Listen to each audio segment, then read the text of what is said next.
Hi everyone, welcome to this spotlight video, all about the Office 365 connector.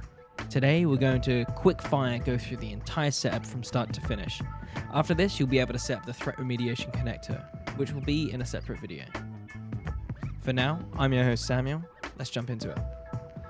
The things you'll need for today's setup is access to your Azure portal and Libraesva, and you'll also need your Office 365 full tenancy name, so that's the .onmicrosoft.com address. First, let's go to the Office 365 connector section and get this ready. For now, we'll just select the domain we need to use this for. If you have multiple domains on this 365 tenant, then we can duplicate this connector later. Over in the Azure portal, go to the app registration screen. Create a new registration, give it a name and hit register.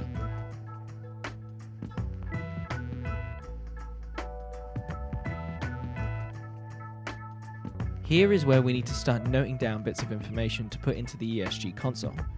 We need this application client ID to let Libra know which API it's using. Next, let's generate a secret key for this. Head over to Certificates and Secrets and add a new client secret. Select your expiry time.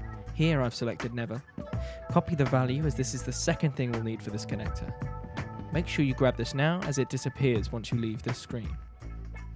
Lastly, in the Azure portal, we need to apply permissions to this API. Head on over to the API permissions screen and grant a new permission. Select Microsoft Graph API and the permissions we want are user.read.all and group.read.all. Select these and add them.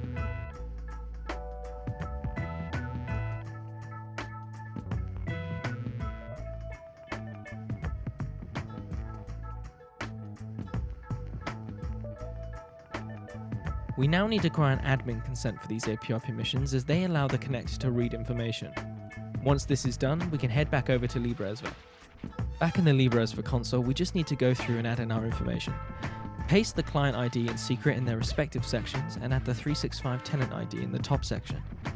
This is the .onmicrosoft.com address we mentioned earlier. Hit save and you're done. Make sure to test the connector. If it succeeds, Libra can automatically set up POP3 authentication, allowing your users to log into Libraesva ESG with POP3 and their 365 credentials.